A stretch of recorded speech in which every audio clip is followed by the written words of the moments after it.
A truck bomb attack targets a checkpoint in Egypt's northern Sinai. The Internet of Things enters everyday lives at the Consumer Electronics Show in Las Vegas. And plunging necklines and bold metallics rule on the Golden Globes award show red carpet. Africa 54 starts right now. Good evening and welcome. I'm Vincent Makori. This is Africa 54. We begin in North Africa, where violence erupted at a checkpoint in Egypt's northern Sinai on Monday. At least eight policemen were killed and 13 were wounded during the deadly attack in the city of Al Arish, according to security and medical sources. Now, Egyptian security sources told Reuters the attack was launched with a car bomb planted in a street cleaning car that the perpetrators had stolen a few days earlier. The video uploaded to a social media website shows a plume of smoke rising and audio of gunfire and an explosion in the aftermath of the attack. The attackers fired guns and rocket-propelled grenades at the checkpoint. There has been no claim of responsibility for the attack. In the Middle East, Israeli Prime Minister Benjamin Netanyahu is blaming Sunday's strike attack in Jerusalem on the Islamic State terrorist group. 4 Israeli soldiers were killed in the attack. Last year, truck attacks killed a total of 98 people in Nice, France, and Berlin, Germany, and the Islamic State claimed responsibility for both attacks. VOA's Zlatica Hoke has more. At the scene of Sunday's attack, Netanyahu said authorities had identified the attacker as a Palestinian from East Jerusalem. We know the identity of the attacker. According to all the signs, he is a supporter of Islamic State. Netanyahu said authorities have found a link between the Jerusalem attack and similar attacks last year in France and Germany, but he did not give details. He said security forces blockaded the East Jerusalem neighborhood where the truck driver lived and are planning other measures to prevent similar attacks. 4 people were killed and at least 15 others were injured when the truck rammed into a group of soldiers standing next to a tour bus. The tour guide was among the survivors. The right corner of the truck hit me and sent me flying, a couple of flips on the grass. I am quite amazed that I am standing here right now. The second biggest miracle is that my gun wasn't lost in this. In the first minutes, I thought it was an accident, even though we were 10 meters from the road. Suddenly, the truck turned around, probably to crush more people, and at this stage, I realized what was happening. I pulled out the gun. I fired one shot at the wheels, and then I ran to overtake him from his left side, stood in front of him, and started shooting my entire magazine until it was over. Islamic State did not immediately claim responsibility for the Jerusalem attack, but a spokesman for the Palestinian fundamentalist group Hamas praised the attack. Hamas, the Islamic resistance movement, congratulates the brave Jerusalem attack, and we consider it to be a natural reaction to the Israeli occupation's violations and crimes against our people, our land, and holy places. The spokesman for Hamas said the attack is a warning to Israel that Palestinians will never stop fighting for their rights. The United States and many other countries consider Hamas a terrorist group. Zlatica Hoke, VOA News, Washington. U.S. authorities are continuing to look for a motive behind Friday's deadly shooting at a Florida airport amid reports from relatives that suspected gunman Esteban Santiago was mentally traumatized by his 11 months of fighting in the U.S. war in Iraq. He is scheduled to make his first court appearance in Florida on Monday. The 26-year-old Santiago was charged Saturday with an act of violence at the Fort Lauderdale International Airport, resulting in death. Speaking to reporters outside the family's home in Puerto Rico Sunday, Brian Santiago says his brother requested psychological help late last year after walking into an FBI office in Anchorage, Alaska, in an agitated state. He made incoherent statements and told agents he had been hearing voices directing him to join the terrorist group Islamic State. Santiago was taken for a mental health evaluation and investigated, but authorities found no wrongdoing. It's their fault because there are people who never go to the government to ask for help, and when a barbaric act like this happens and when they evaluate them, the psychologists and the psychiatrists understand that their mind is not well. What more do they need when a person came to them to explain the situation beforehand? They knew it was going to happen. What the FBI officials have not ruled out a terrorism connection and say they do not know what motivated the shooting in a baggage claim area of the airport. The gunman retrieved his weapon from checked luggage after a flight from Alaska. Officials say that Santiago traveled specifically to Fort Lauderdale to carry out the attack, but do not know why he targeted the Florida city, a prime tourist destination. Now to Africa, where former Chadian President Hissène Habré is appealing his life sentence for war crimes and crimes against humanity. The court hearing began Monday in Dakar, Senegal, but Habré was not in attendance. Habré says he does not recognize the authority of the court that convicted him last year. His lawyers are appealing on the grounds the law was violated and that there were procedural errors.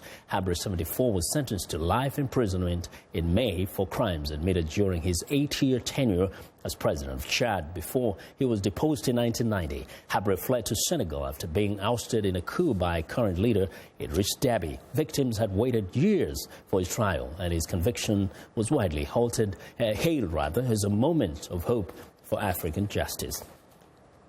In West Africa, Gambian authorities on late Sunday shut down a fourth popular radio station.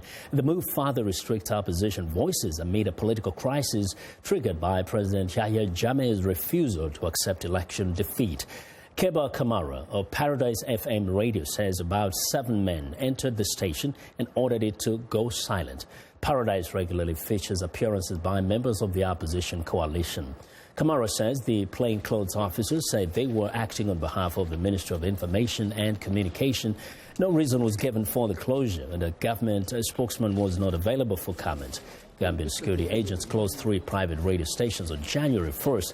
Teranga FM, Hilltop, and Afri Radio, which offered an outlet for the opposition.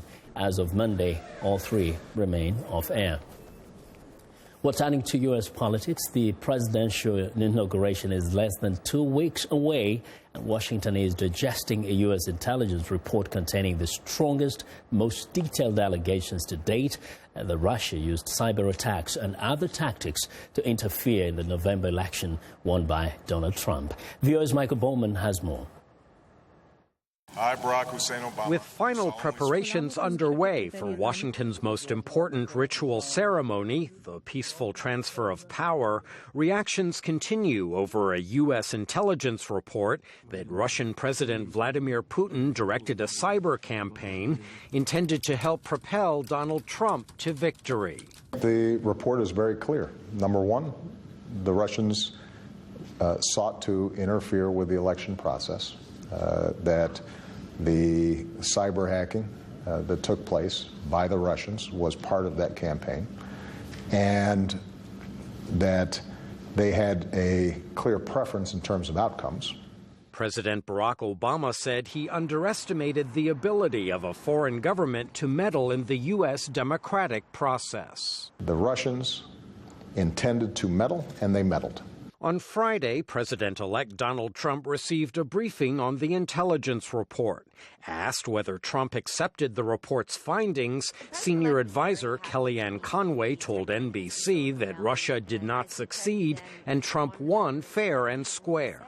Trump himself took to Twitter to say the intelligence report stated, quote, "There was absolutely no evidence that hacking affected the election results." Intelligence chiefs testified last week that Russia altered no balloting tabulations, but they could not judge whether Moscow's actions influenced the way Americans voted. Meanwhile, Trump's promise to improve U.S.-Russian relations could be undermined by bipartisan congressional action.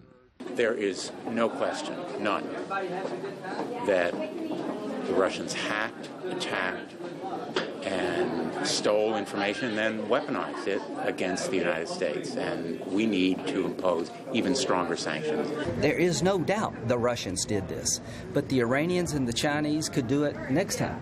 It was Democrats today, and it's going to be Republicans tomorrow if we don't stop this. Russia has consistently denied any role in the hacking or release of information from Democratic Party sources. Michael Bowman, VOA News, Washington.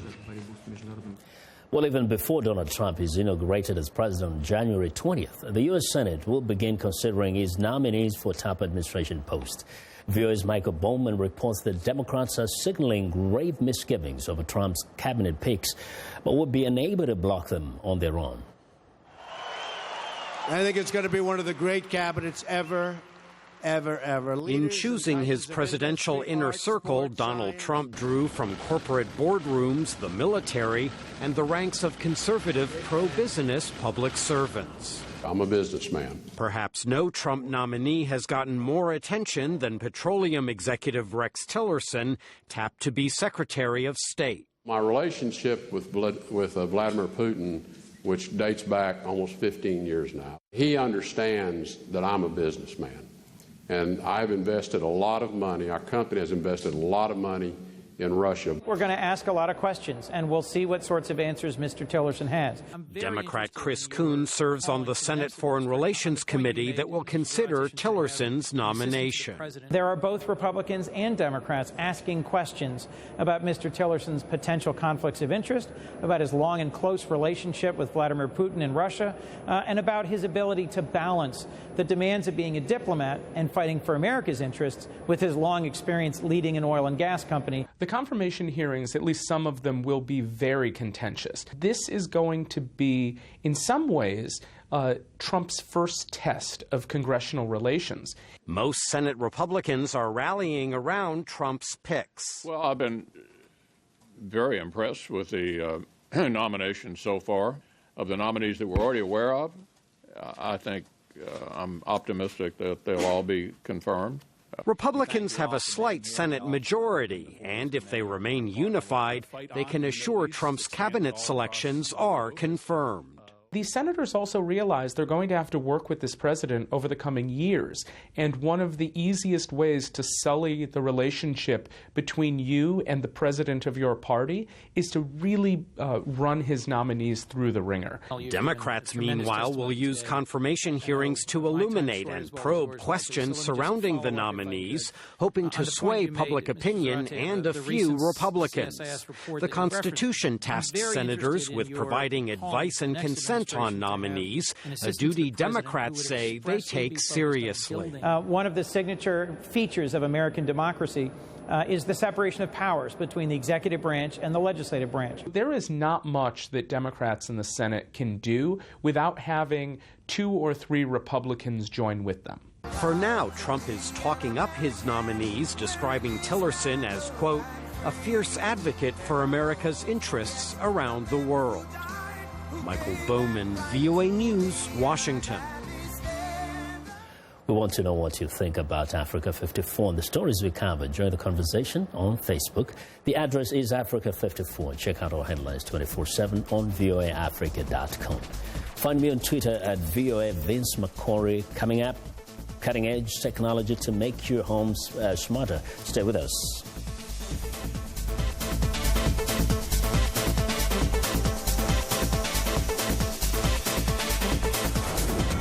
This is BizBeat. Another taxi service idea enters the market, this one coming from Sweden.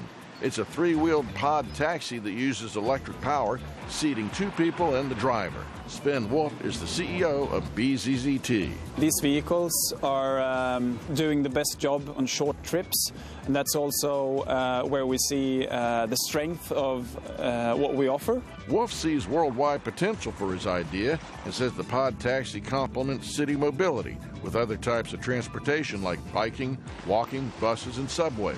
And like Uber, you hail the pod on your app, but it's environmentally friendly. Frida Longnell is a student who likes the convenience of the bright yellow pod taxi. It's cheap, and it's easy to get by in the city of Gothenburg in a quick way. The pods go 75 kilometers on a single charge. The company plans a 20-pod trial service in Stockholm this year. For VOA's BizBeat, I'm Philip Alexio.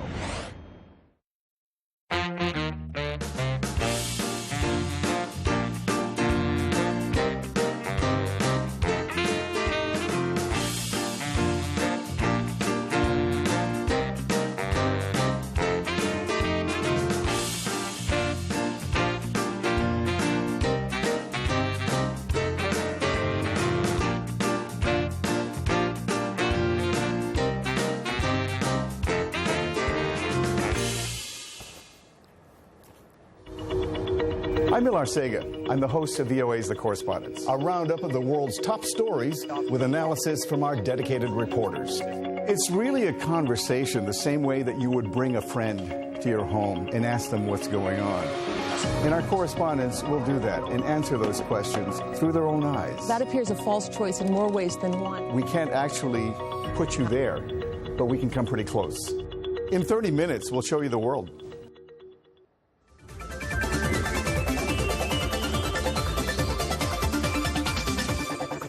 Well, the 50th Consumer Electronics Show, the world's largest annual exhibition of electronic devices, is underway in its traditional venue in Las Vegas. VOA's George Puttich has our report. This year, it became obvious that the so-called Internet of Things has started entering our daily lives. It's transforming ordinary devices, such as a doorbell.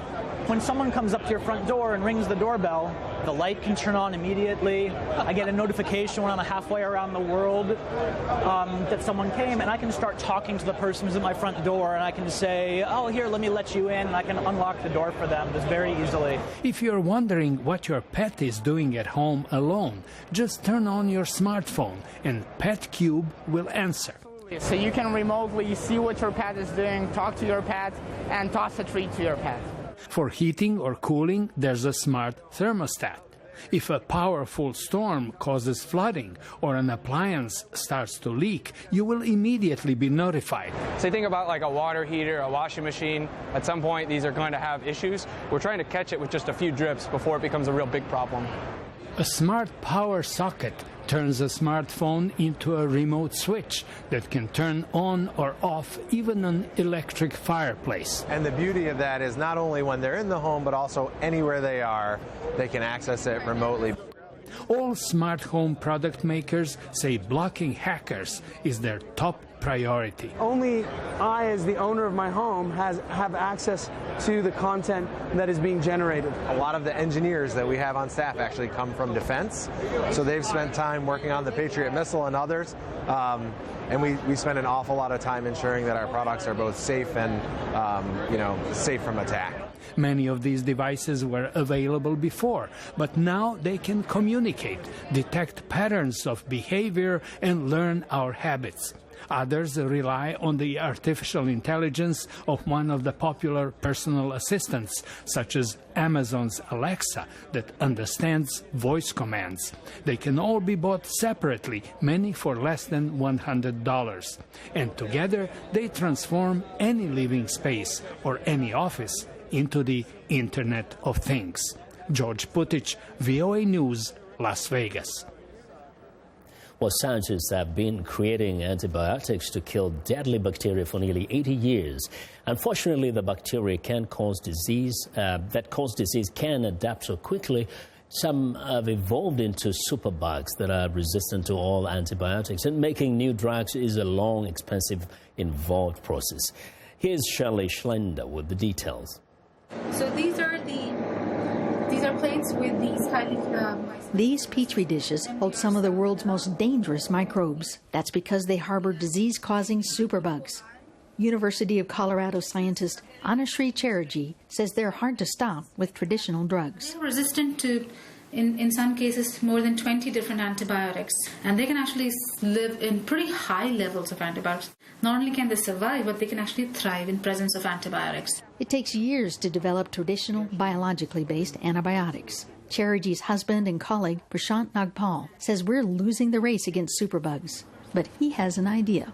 Let's develop a system that can adapt, if not faster, at least at the same rate as the microbes do. To reach this goal, Nagpal's lab analyzes the DNA of superbugs, then creates a highly targeted antibiotic, not in years, but in just a few days. He does this by using machines that make the antibiotic from tiny semiconductor particles known as quantum dots.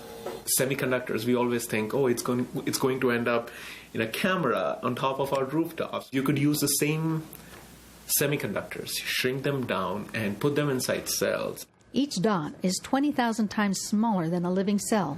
Nagpal's research team mixes millions into tubes and fine-tunes their properties. Ultraviolet light reveals different varieties. For stopping a superbug, Nagpal says one tiny tube packs a mighty punch. I mean, this could easily be the entire therapy that you need. Once activated, Nagpal says the dots send out atom-sized free radicals specifically designed to damage the superbug they've been programmed to kill. The dots make these minuscule missiles from something simple. They just use oxygen and water, and they create these radical species that specifically harm these microbes. But these species are not harmful for mammalian cells, our host, our human cells. The researchers have used the dots on roundworms that usually succumb to superbugs. Cherji says the dots kill the deadly microbes without any harm to the worms. This particular method can actually eliminate a large fraction of these very highly resistant clinical isolates. Cherji and Nagpal say that years of testing lie ahead before assuring these quantum dots are safe for human use. But their results so far make them hopeful that someday their tiny semiconductor particles will help doctors keep up with superbugs. And we use that for VOA News, really well I'm Shelley Schlender in Boulder, Colorado. Wow. Well, it's time now for a short break. Still to come on Africa 54. Skin is in on the Golden Globes red carpet. We'll be right back.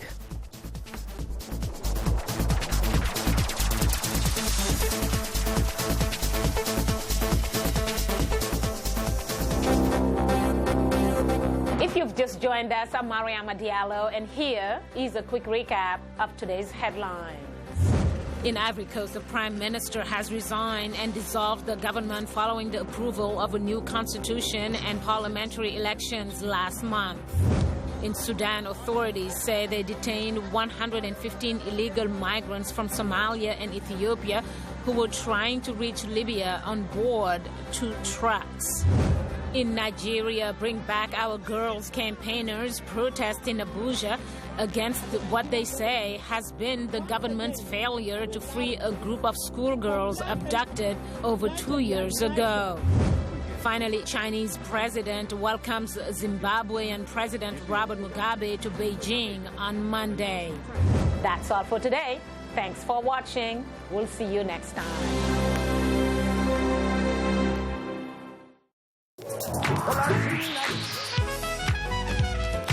I wanted to present music and a side of American culture that is most important to me, that is a part of who I am. They're going to get some incredible performances.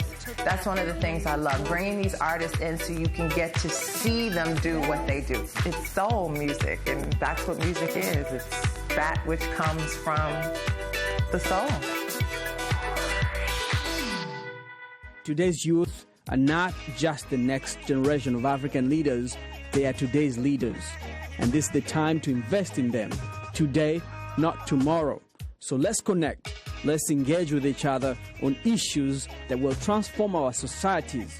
Innovation, leadership, entrepreneurship, things that you're doing to move the continent forward, to make you the greatest generation that Africa has known. It's Up Front every Wednesday, 17:30 UTC, right here on the Voice of America.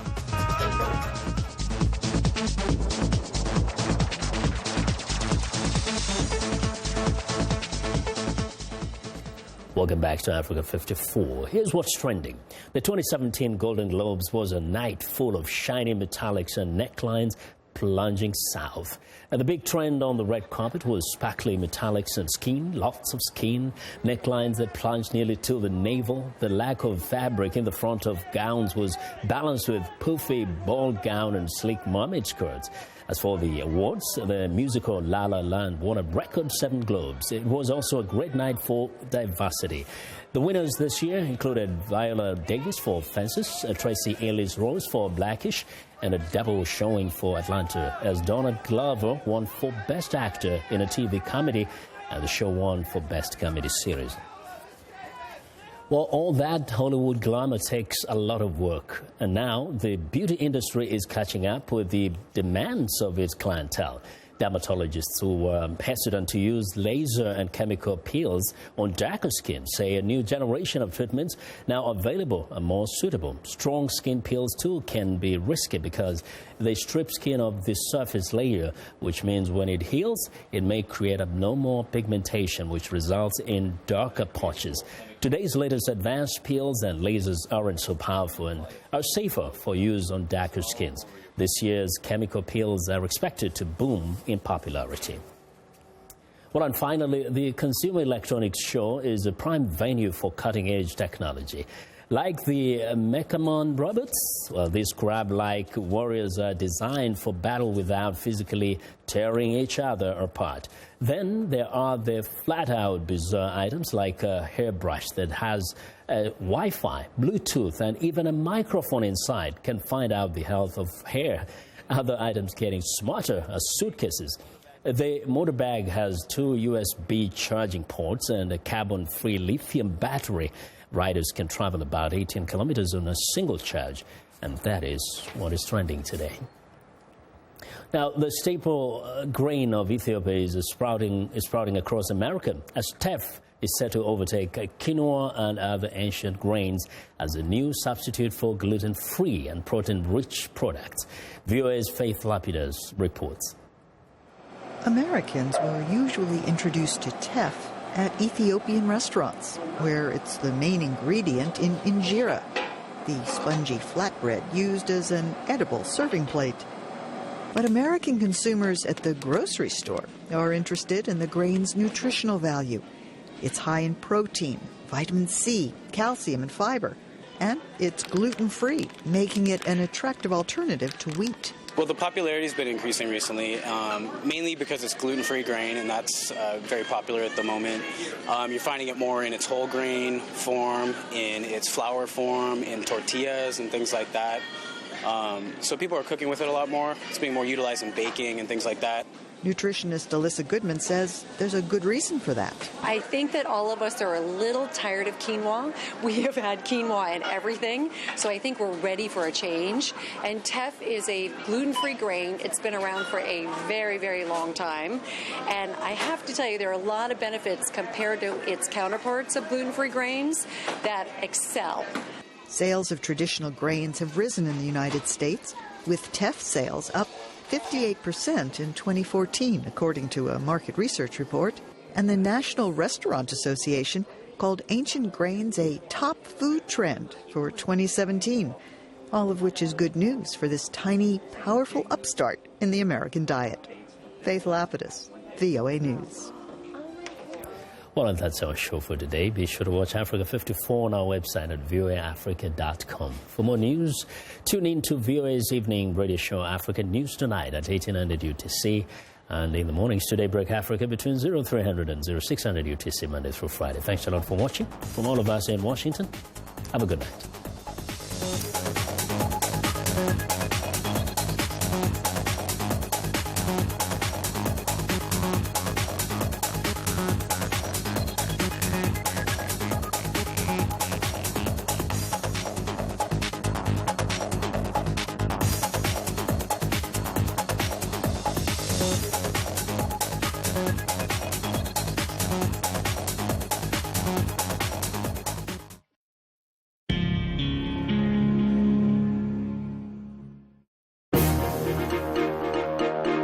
Welcome to the Voice of America's Newswords.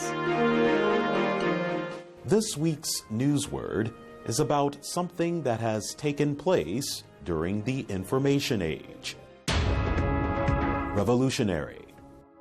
Apple has been inventing digital products for 40 years. Handheld devices were a huge success, but buttons were still hard to use. So Apple's designers came up with a revolutionary touch technology, first introduced in iPod Touch.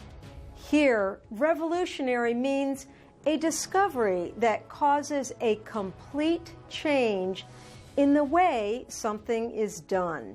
It comes from the words revolt and revolution, which mean fighting for change. Revolutionary ideas can be about political or social change.